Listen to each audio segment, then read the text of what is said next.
Yeah. Well, we can check out the work. You know, like I said, I don't think anybody out there wants to listen to me sing. And there's still probably more. Yeah, well, there's gonna be a lot of little snigglers along the way. So we get this finally working good. And then we need to give some thought, maybe, how we could get some more people to watch. Yeah.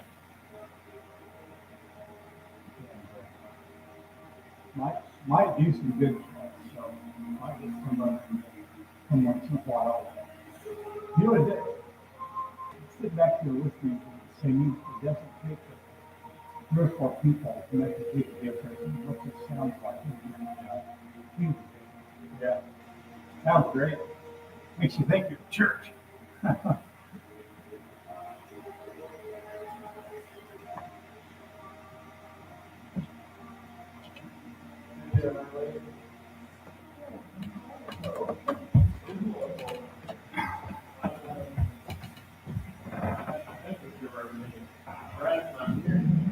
Yeah, I was gonna say, he's not here to check on that.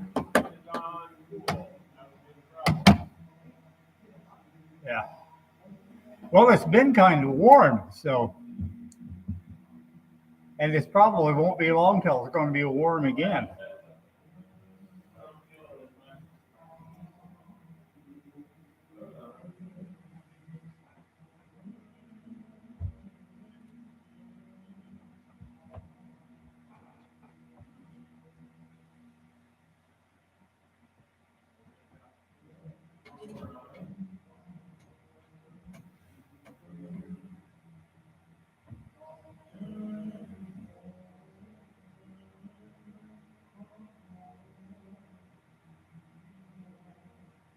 I couldn't get those projectors to come on a little while ago.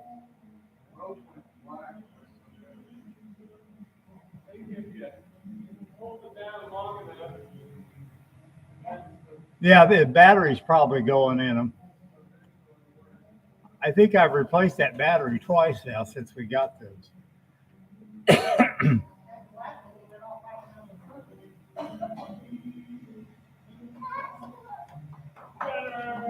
Gunner, gotcha.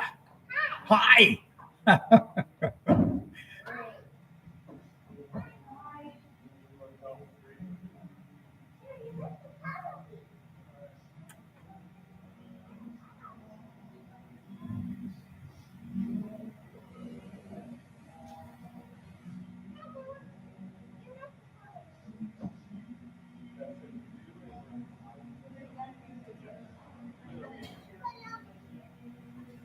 Good morning. Morning, Barb. There's probably a power button on the front of those. I wouldn't set your watch by that, but I think there probably should be.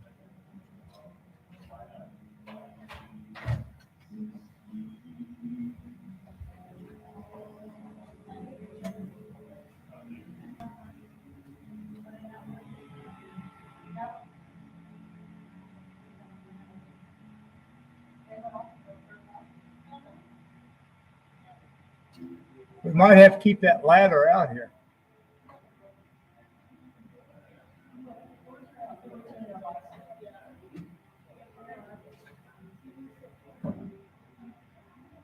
Good morning.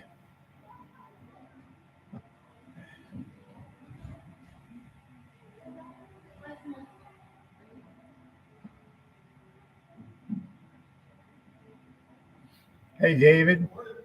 David, that remote uses the same batteries as we need for the computer.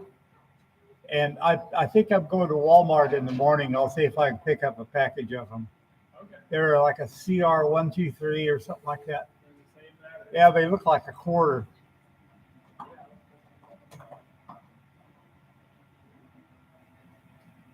All right, we're in business.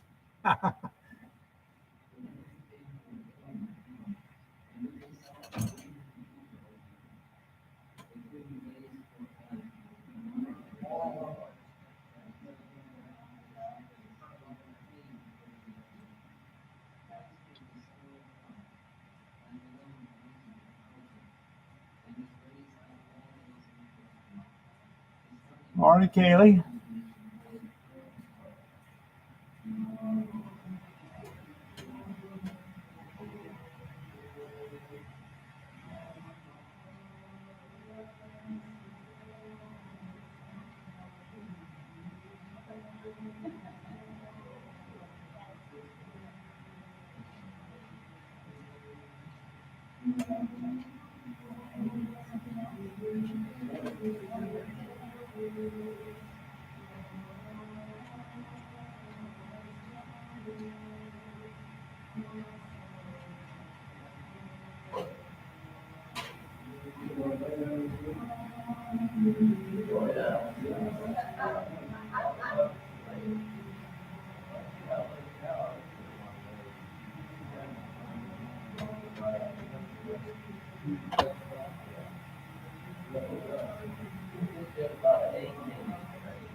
Morning, Pan.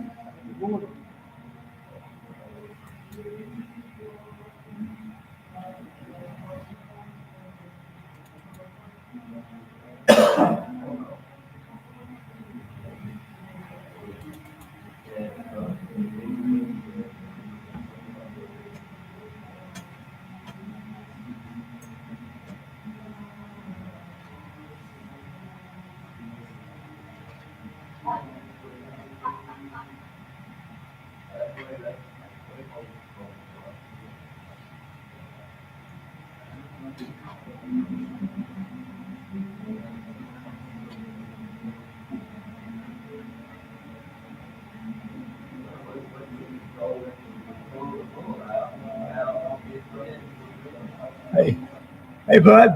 How you doing? Well, so far so good. How about yourself? Pretty good, I guess. How's your little bride doing? She's having some problems this morning. Oh. She felt like her heart wouldn't beat right, you know. Uh-huh. And she said that up into her neck, I don't know, she had an acre or something or other. Huh. You can get this thing. And once in a while they're on sale, they're usually like about $100, but they're like $20 off or so that you put your fingers on. It'll tell you what kind of heart rhythm you got. Yes, sir. Thank you. I'm not sure what you call it, but and it can also send it to your cardiologist. Morning, Deb. Oh, I better turn the lights on. I heard something about, actually Carol said something about it, Trump sided with Disney against DeSantis, you know. Uh-huh. I know he tries to take out his opposition, but that's just something I can't. Yeah, it's I guess it's kind of the way he does things. But that puts him right on the side with the local people, you know, trying to overserve the law. Yeah, it puts and then he speaks out against wokeism. So yeah. Yeah. So I'm in the primary. I'm going to vote for DeSantis. Yeah. I think economically we need Trump back. And I think he's probably one of the few that can actually get us. If he and Start us out of DeSantis this could get mess. along, Yeah. I mean, that'd be a great team. They would. And I'd like to see DeSantis. I I personally think it'd be great to have him for vice president and let him get the experience. Let people get to know him, in a national situation like that. But he's doing the right thing, getting his name out there. Sometimes it takes several attempts to get through to people. Yeah, I'm not sure this ghosty It's music. good to see. Huh?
Hey, Dale, how you doing? Yeah. Where's your little boy? Oh, okay.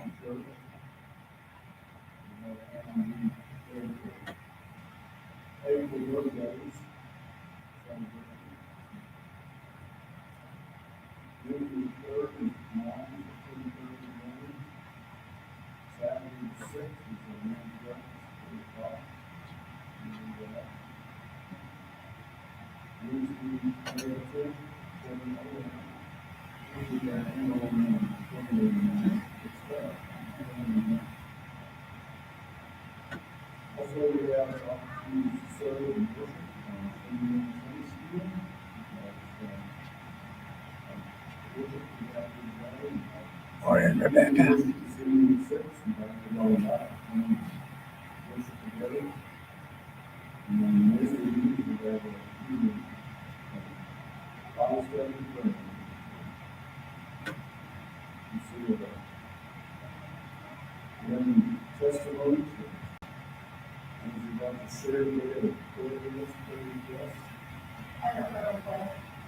My cousin fell yesterday and broke her femur. I woke up to forget, I didn't know that's how high it was. She had surgery this morning, but after she went there, her name is Sharon. Sharon. Yeah.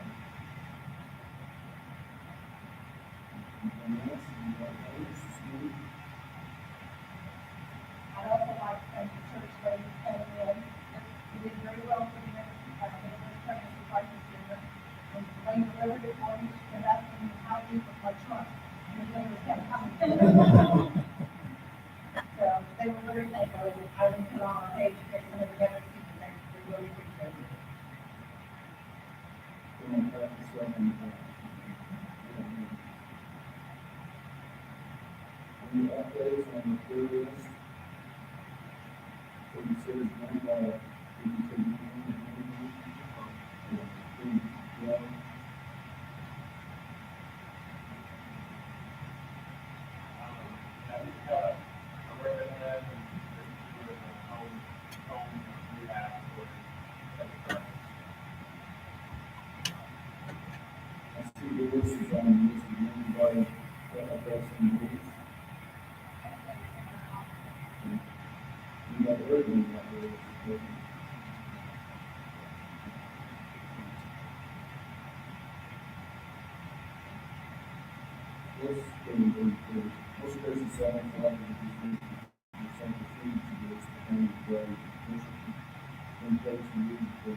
together with 47.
Next item is number 44 for the meeting of the year. A little lesser known, but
He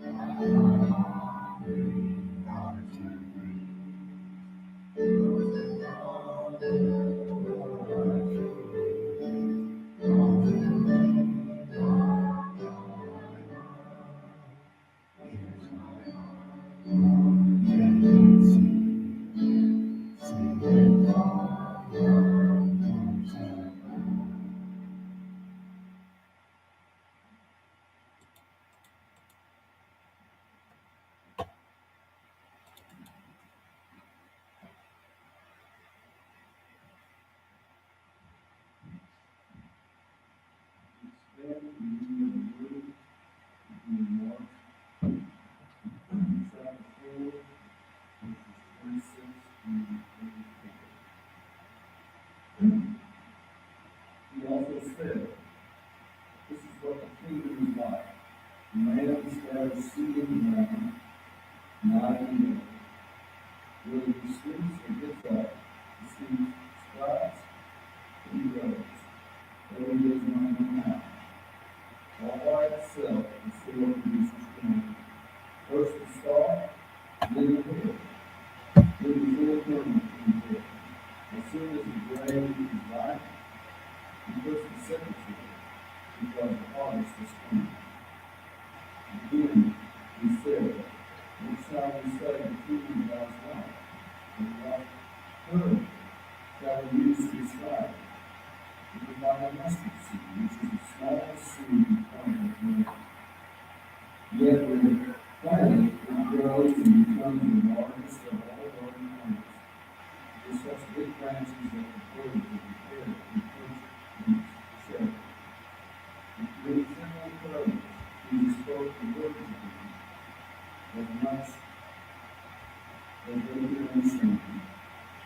We do not say anything to them about being courage, but we use alone his own disciples to explain everything.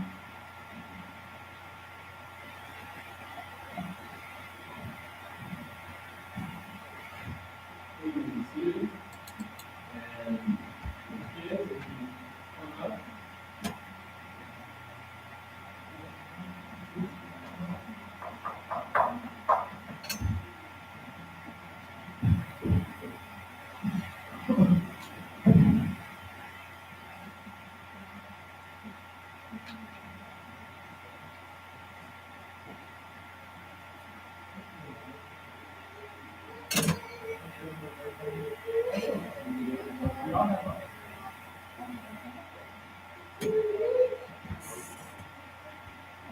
Well, kids, have you ever planted a seed? Have you? You did yesterday? And you planted a seed with me? Okay. When was that? Was that yesterday? Saturday? 2 days ago? Were you part of that 2 days ago? Or were you part of it? We've all planted a seed. Well, how does a seed grow? Do you know?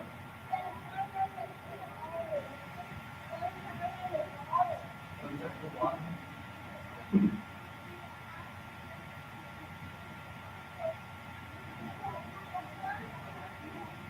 Yeah, different types of seeds for different things.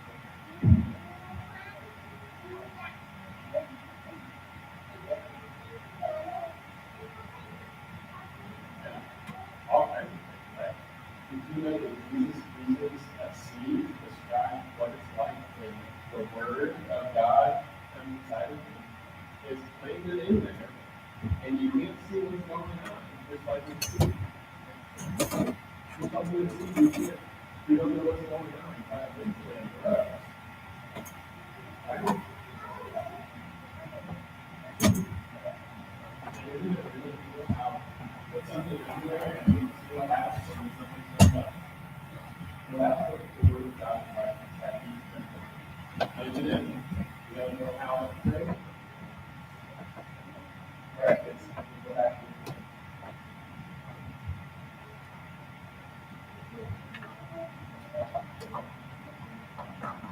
Bless Let's pray together.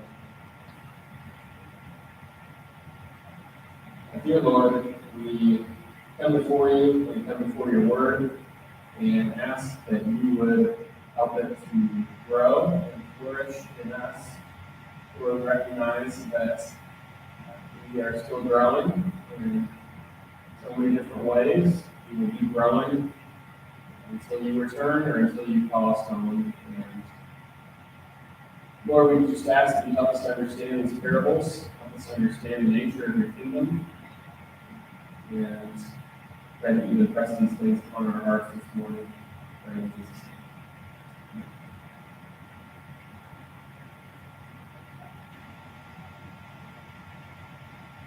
name. Well, I have some gardeners present. People planting different types of plants. And Heather told me about just about every type of plant this thing that can be grown. So I guess the people are growing things, probably how cold they got last year made some of me nervous, but then you can go to my first slide. There is much that can be learned about how a seed grows, of course. You plant it, and it's mysterious. You don't see what happens, but you can know what happens. You water it, the seed kind of gets full of water, it bursts, and then it starts to take root and to get the nutrients from the soil, from the water, then it starts to build its roots, and then eventually the leaf comes out, and the leaf is able to convert it into sunlight and photosynthesis. It's all a really amazing process, and then you can get the next slide. And not only though is a seed growing an amazing process, some of the seeds themselves are quite amazing. And no doubt many of you have seen those types of seeds falling around. And maple seeds, what do you call them? Rolling birds. And so whatever you call it, if you look at one of these seeds, it is just incredible. And it's amazing how much the designs of nature are used for things like colors and wings and everything like that. You drop it and it just rolls around so good. And you just think, wow, like, why is that tree seed that way? Well, so that the wind blows and all the seeds don't fall straight down, but it spreads out. And nature is truly remarkable. The way plants grow is perhaps surprising, we could say. And then you can bring up my main idea. Jesus' point in these two parables about sowing seeds is that God's kingdom grows in surprising ways.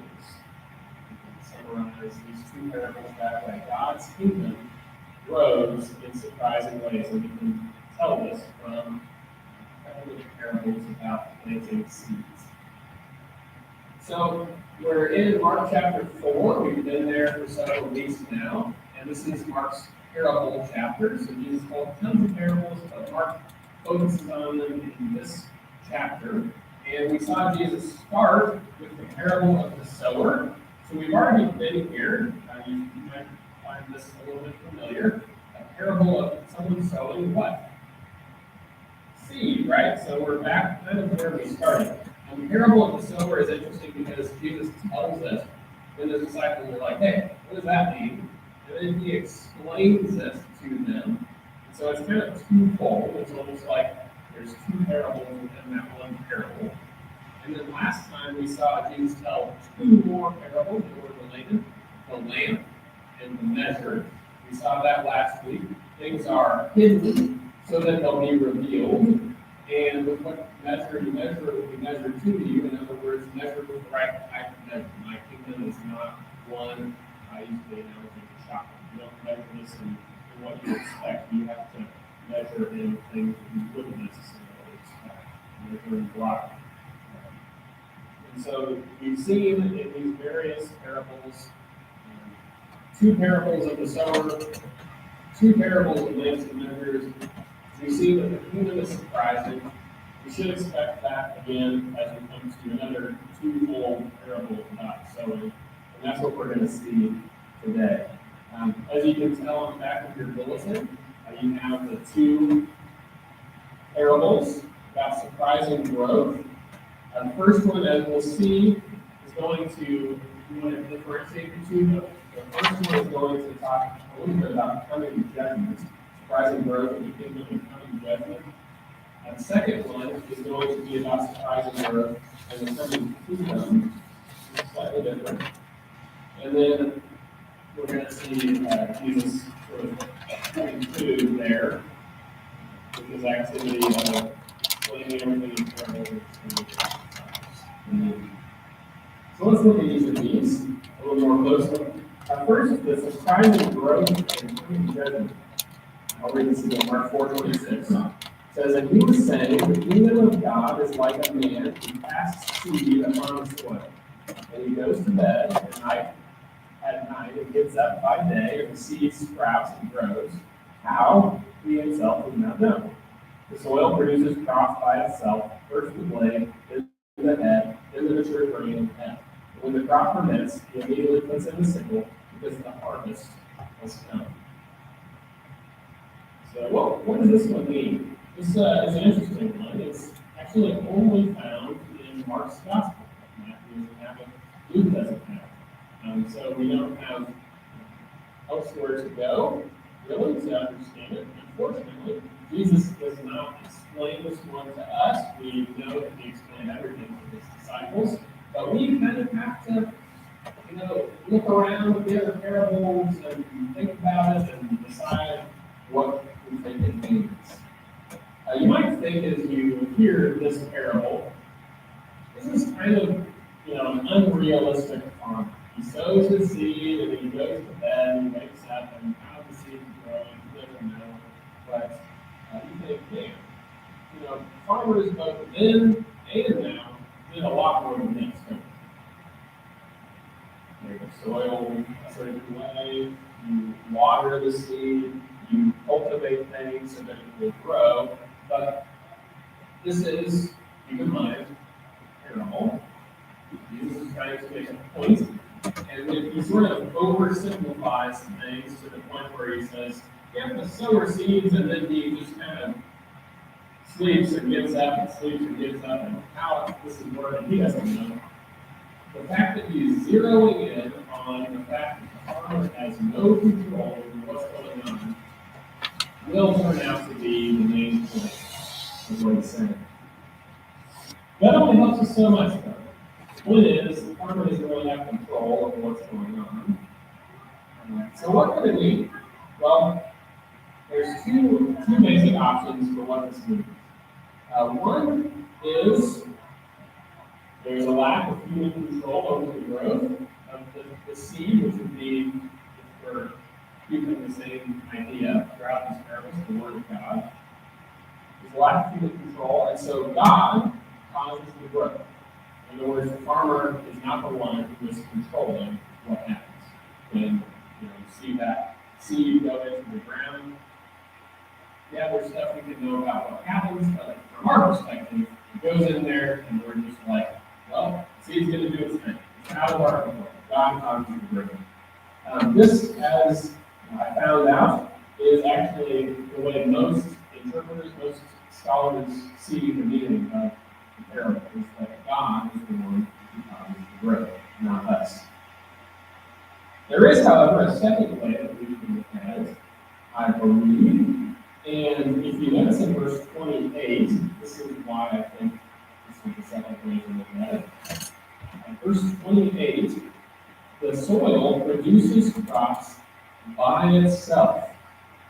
Or the Greek word is the word from which we get automatic. The soil produces crops by itself. And the word could be used for a person who will. Okay? Person who will. Automatically, by itself, the soil produces. Now, like I said, this parable is only in Mark. Jesus doesn't explain it. We do have context of these parables to understand. Now, what has the soil represented so far? The people, doesn't it? We've got the seeds from the path, from the rocky soil, from the thorns, and then in good soil. So if the soil produces automatically, or of its will, we would even say, one way to understand this is that the sower sows, we spread the message of the kingdom, and ultimately it depends on the soil as the sower. So, which meaning is it? As with all these parables, is it those who have ears to hear? Is it God who sort of determines this? Or is it those who are commanded to hear and listen and understand? Well, if you know anything about the way I understand Scripture, if you picked up any of that so far, you know what I'm going with. It is both of these. What does the parable mean? It means you don't have control. This is something that comes from God, and the soil is what produces. Now, why is that? Why is that important if you think about what Jesus means here? Well, let me start with the second aspect of the meaning. The soil has to produce it by itself. This means that we all must take our own journey. Okay. We all have to take our own journey. People can sow the seed into us, we can sow the seed into other people, and we all must take our own journey of faith. Incredibly important point. We cannot make anyone believe. We have to take our own journey. Well, so far, let's just think about this from Mark's Gospel. So far, in Mark's Gospel, the disciples are following Jesus, but they still don't know very much. The seed has been planted into them. Okay? Just consider that. The seed of the word has been planted into them. And I'm just going to give you a sneak preview for next week's sermon. And next time, next passage, they are going to get in a boat. Okay? It's going to be nighttime. That's what Jesus is going to do. He's going to fall asleep. Well, that's going to remind us of something. It's terrible, too. This is terrible. The sower sows. Night comes. He falls asleep. And that's it. Okay? Next time, Jesus is going to. Night's going to come. Jesus is going to fall asleep in the boat. And the disciples are going to experience a storm. And what are they going to do?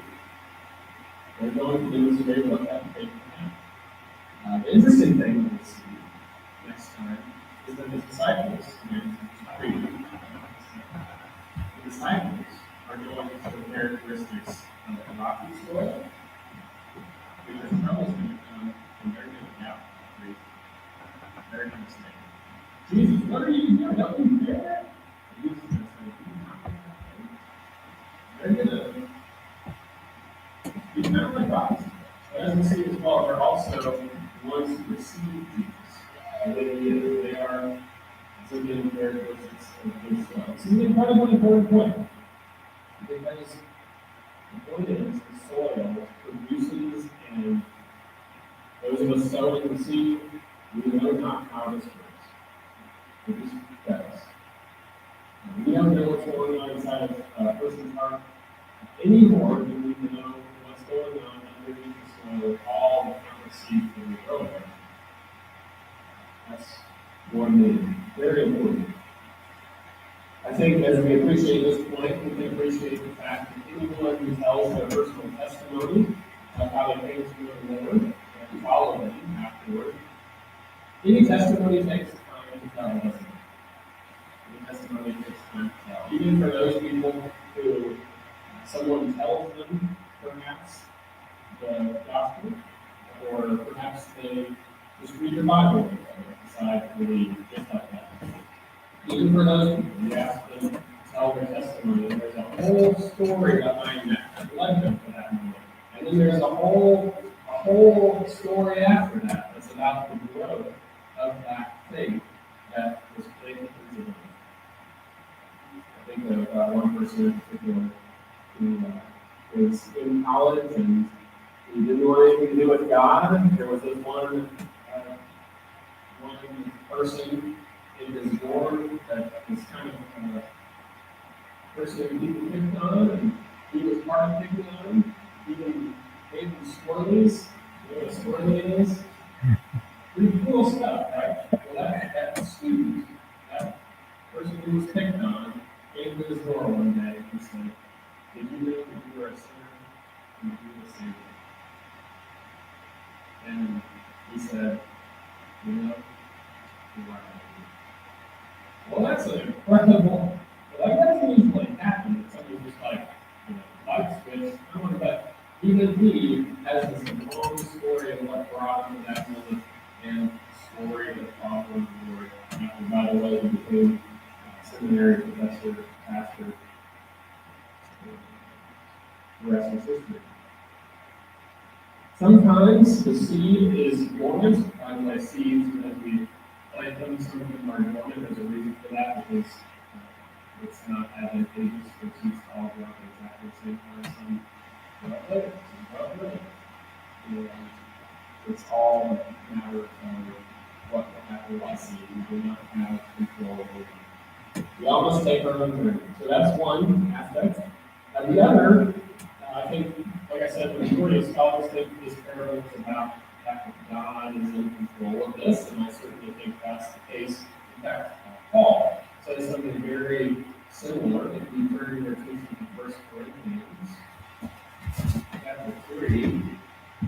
1 Corinthians chapter 3 Paul says something remarkable similar. Please repeat his understanding of this parable for all you know. But 1 Corinthians 3, verse 6. 3 says, Paul says, "I planted, Apollos watered, but God is causing the growth." And Paul's whole point is that ministers are not, are not to be put on a pedestal because it's not up to them. It's up to God. And God causes the growth. Just as that seed is really, we understand how it works, but it's a really miraculous thing. It's really a wonderful thing how nature works. And of course, we think nature comes from God. And so, who causes the growth? Well, God knows. God causes the growth. Is it the soil that must produce? Is it the person who has to go through their own personal journey? Or is it God who causes the growth? Well, another one of those key questions we ask is both of those things happen at once. We plant, but Jesus' point is that the growth is mysterious. And Lauren and I were thinking about this recently. It's possible to have a misguided approach to evangelism. I think especially for those in vocational ministry. Sometimes we can think it's all up to us and our methods. If we say the right thing, if we put it just a certain way, if we do it right, then people will respond and we feel good about ourselves. And there's a word for that, or a paraphrase that you could say. It's called a Messiah complex. Okay? It's a Messiah complex. We should all hopefully want to see others come to the Lord. Hopefully that's one of the deepest burdens of our heart. But at the end of the day, we're not to the soil to see that seed. And I think there's a creative effect on our hearts that come to take this parable and hear what's saying in our lives. Farmers, that's an important role. We have to have a farmer.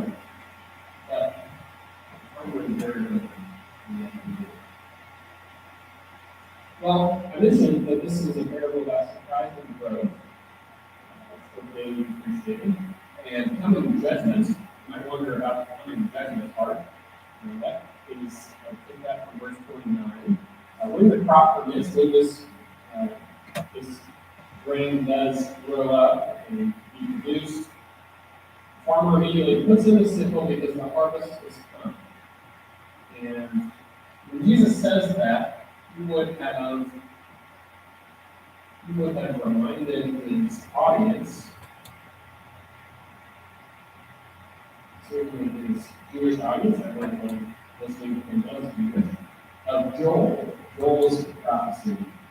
In order for your attention there. Because this is a metaphor, a harvest of coming judgment. Joel 3:12 says, "Let the nations be aroused and come up to the valley of Jehoshaphat," which is Yahweh Judges. "For there I will set to judge all the surrounding nations. Put in the sickle, for the harvest is ripe. Come and tread, for the winepress is full, and vats overflow, for their wickedness is great." Multitudes in the valley of decision, for the day of the Lord is near in the valley of decision. And I think that Jesus concludes this parable. It's mysterious, it's good, and it's slow in some cases, and depends on the soil, it's something that God is bringing about to explain the nature of the kingdom. But then also, I think he wants to his listeners, kind of give them a little push.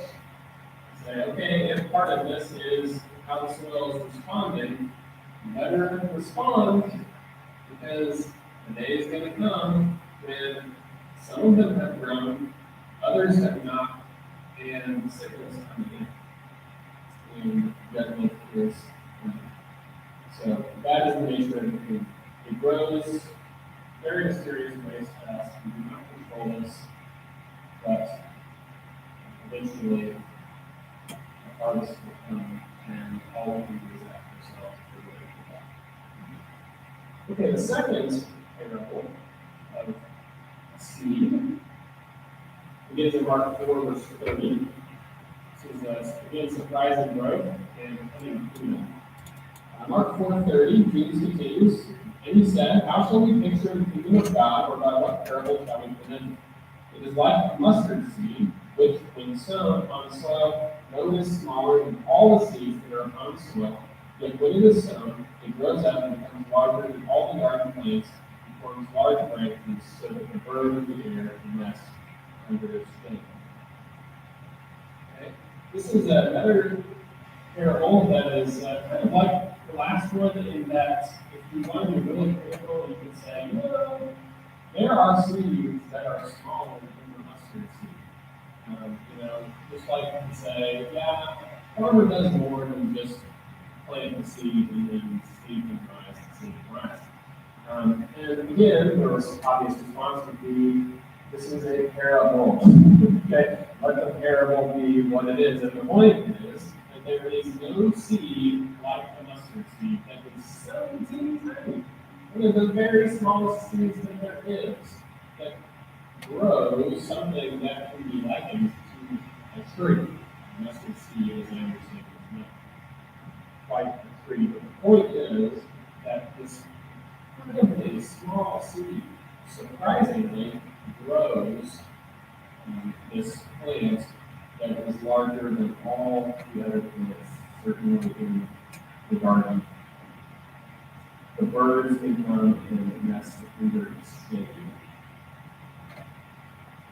Well, what is this one? The mustard seed is something that Jesus brings up in another context in Matthew. Actually, I would go there for the sake of time. But in Matthew 17, Jesus says, yeah, faith like a mustard seed will say to this mountain, move from here to there, and it will happen, and nothing will be impossible for you. I've yet to see that happen, so obviously Jesus is using figurative language to mean that mustard seed faith can do marvelous things, things you wouldn't think possible. Okay. What does it mean there? I want to just very briefly. I think what Jesus means kind of faith you have. Okay? And trust me, you'll appreciate this as you consider what needs to be done. Mustard seed is very teeny tiny, right? And yet it grows to be very large. But Jesus said if you have mustard seed faith, it was like, what can come down? You just have enough faith. Just have enough faith. If it's not having enough faith, why doesn't Jesus say if you just have, faith like the largest seed? Why does he choose the teeny tiny? Well, in context of Matthew, what I think he means is if you have the right type of faith, the type of faith that can undergo persecution and hardship in the name of Christ, and understand that is God's will and that is good, ultimately. If you have that kind of faith, you can do it. And I want to, considering that, I want to come to this parable, because this is the parable that makes sense of that later parable. And it's all about what we expect from the kingdom. Do you expect God's kingdom to be this marvelous thing that solves all your problems that anyone would look at and say, yes, that's of course what I want? Or is it even rather more surprising? Is it instead this really crazy that you wouldn't think anything comes from it, but then produces this wonderful thing? Well, the idea of a tree growing and the birds nesting in it actually shows up in the Old Testament, and it is always used for a great nation, and the animals that find shelter under it are like the nations. Okay, so if Jesus gives this parable, he says the birds nest under its shade, that's what they would be. There's an example in Ezekiel 31, if you're another paper. It's told of Assyria. Assyria is compared to this great tree. Nations like animals rest under it. In Daniel chapter 4, it's told of to Nebuchadnezzar and Babylon that they're like this great tree. The animals nest under it, and it's become this great nation. But the place I want to turn your attention to is Ezekiel 17. And if you would turn there to Ezekiel 17.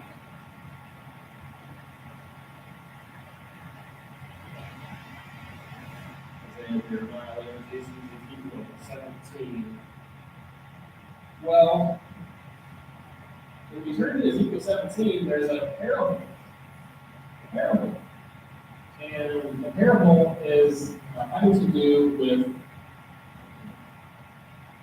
with the nation of Judah. Okay? So at this time, this is sort of toward the end, right before Babylon is about to make an end of things. And the king of Judah, Jehoiakim, has been led into exile. So Nebuchadnezzar came, took him away to Babylon, he left the forest in the land, and he makes Jehoiakim's uncle king in his place, Mattathiah. He renames him Zedekiah. Okay? Well, only the forests in the land were left there in Jerusalem and in Judah, and Zedekiah has been made king by Nebuchadnezzar, and Zedekiah is just humiliated. You know, hey, you're the king of nothing. It's like, you just take everyone who's important in terms of the structure of society and making decisions and all that, and yep, you can be king of that. And so he's humiliated, so he's like, well, what do?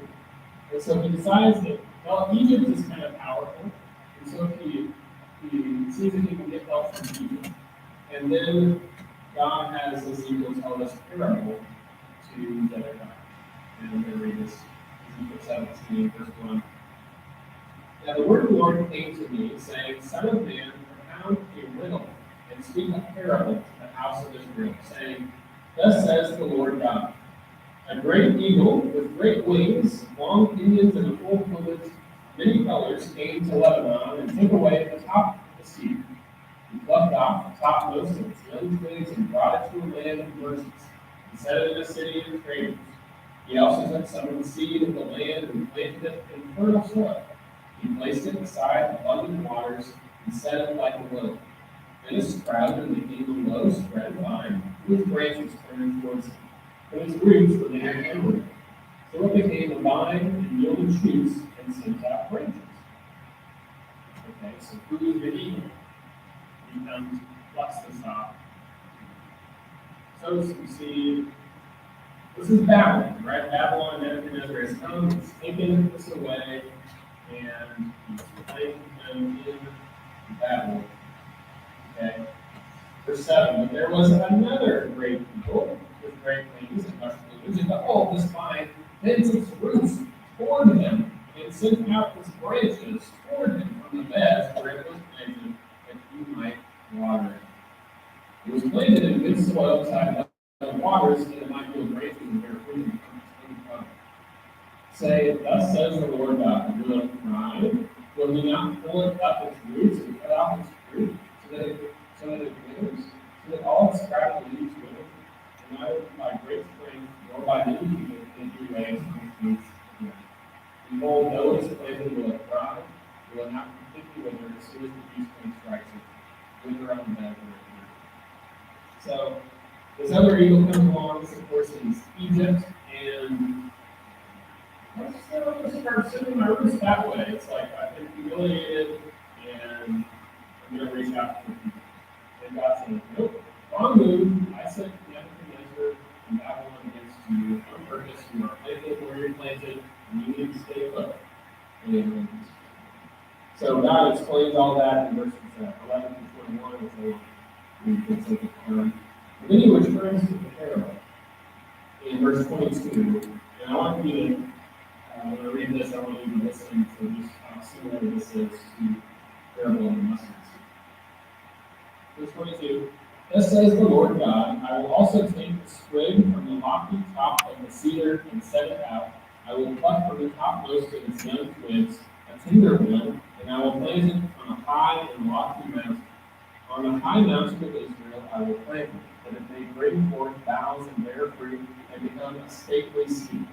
And birds of every kind will nest under it. They will nest in the shade of its branches. All the trees of the field will know that I am the Lord. I bring down the high tree, exalt the low tree, dry up the green tree, and make the dry tree flourish. I am the Lord, I have spoken, and I will perform. So you have a tree there. God's going to plant this tree on a high and lofty mountain, and guess what it's going to be like? So Babylon is coming against the people. They're like, spreading out the roots to Egypt to try to get help because they're humiliated. We need power to get out of this, right? We need Egypt to help us. Maybe they would. But God says, no, don't do that. You need to trust me. And you need to trust that I'm going to take a little teeny bit from you, and I'm going to plant it. And you need to trust that I'm the one who makes the dry tree flourish, and I'm the one who makes the lowly tree marvelous. In other words, you're in exile now, you're humiliated, you're nothing, but who causes the growth? That's the point of all of these miracles. Who causes the growth? God causes the growth, right? And so, the mustard seed, Jesus said very similar. It's the smallest of all. But if we know the lesson from Ezekiel, we already know you trust God. You don't trust Babylon. You don't trust Egypt to come to your rescue. You don't trust America to fix the Christian dilemma right now. You trust God.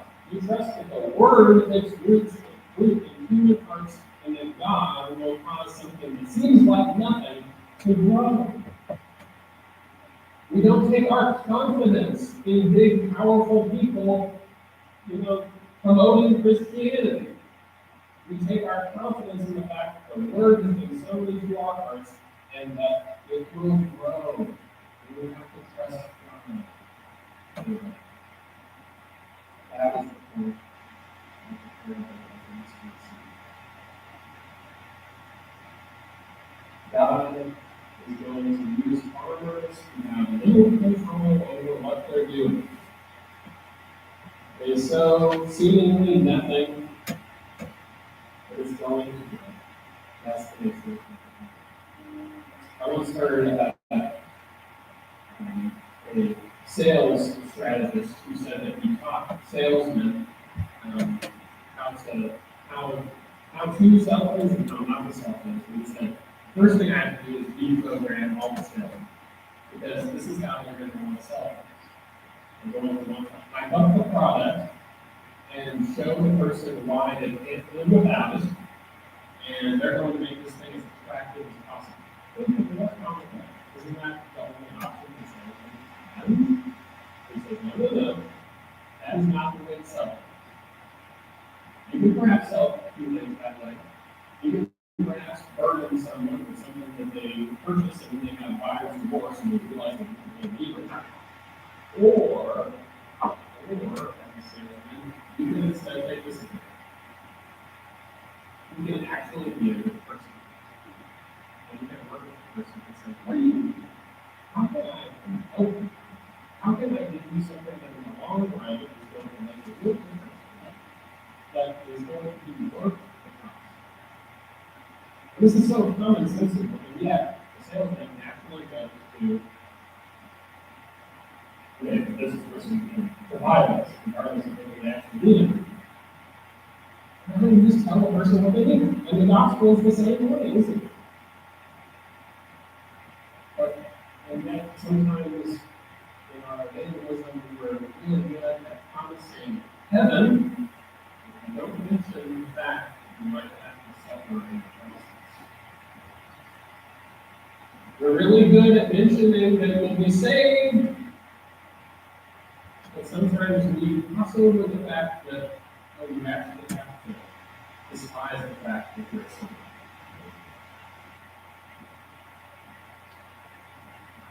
That's the nature though of the kingdom. It's not this fancy thing to sell. Because, let's face it, a lot of people who buy into Christianity and they think, oh, this is going to solve all the problems, you're never going to have a problem today in their life. And it's just going to be wonderful, it's going to make all my relationships great and all that. Those who buy into that are going to have buyer's remorse. Where are they? What Jesus says, what is life? It's like a mustard seed. It doesn't seem like much, but the promise that we have for people as we sow the seed is, Jesus said, storms are going to come, problems are going to come, storms are going to grow up, troubles and cares in this world are going to come, a lot of money, all these things, a lot of things getting easier in this life are going to come up, but it will lead to a kingdom that has absolutely no end.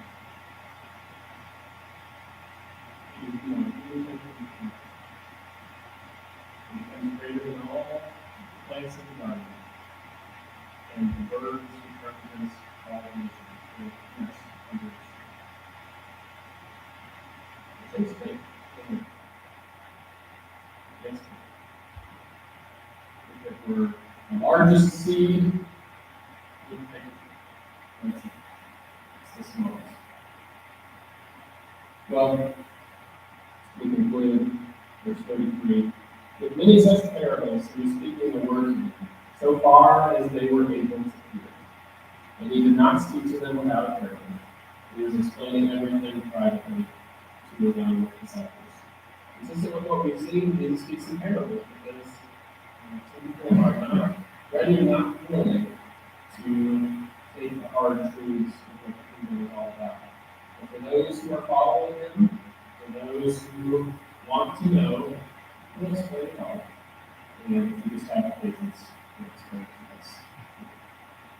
So, got the time of invitation, and Jesus has been talking about Sowing seed is a unique kind of seed. It's a seed that doesn't promise you an easy life here, but it promises everything. So if you're here or if you're watching online and you're learning your life in Christ, I invite you the same way Jesus does, not by promising that it's going to fix all your problems in this life, but that you're going to your life that will know him. And we invite you to respond rely on the powerful, perhaps, to bring in the kingdom. You rely on that, you rely on the word and sowing in your hearts and the hearts of the rest of us, and that's the way the kingdom comes about. So, that moment. Dear Lord, we come before you and we thank you for this passage of scripture. We thank you for how it challenges our perceptions and how it continues to point us back to the surprising nature of your kingdom, the word of God, how it grows in our hearts. Lord, as we have thought about the fact that the judgment is coming and the kingdom is coming, I pray that you would encourage us by the threat of judgment and also of the promise of future kingdom, that we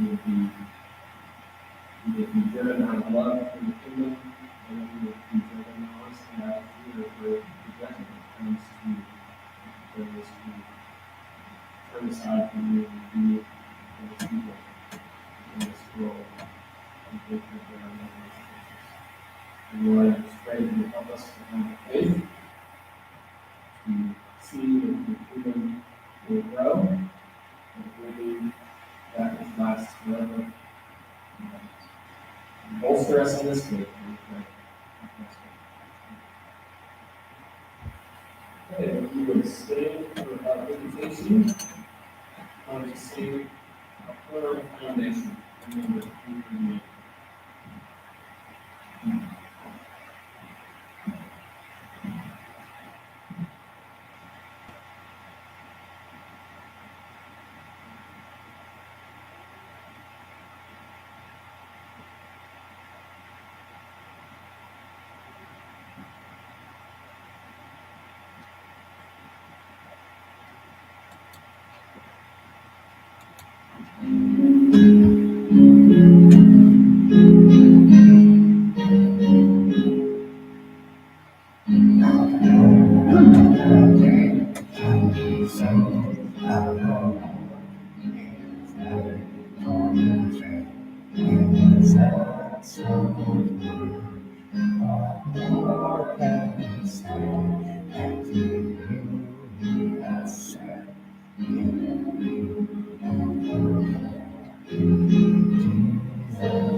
Dear Lord, thank you so much for saving Christ, for his marvelous, excellent teachings, his parables, keep coming back to the Street.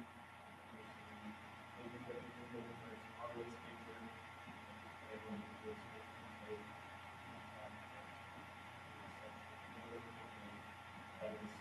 truly did not. Lord, as we do go through our fiery trials, Lord, we pray that you will help us find the wisdom to see what it is saying about the future and eternal and to help draw us out of the things that continue to constrain us, give us food to the things of this world. Lord, we trust you as the one who causes to grow. We trust you as the one who will bring about your kingdom. And we go through with that trust firmly in place and ask you to help us see such growth, pray, Lord, every hour. Pray this in Christ.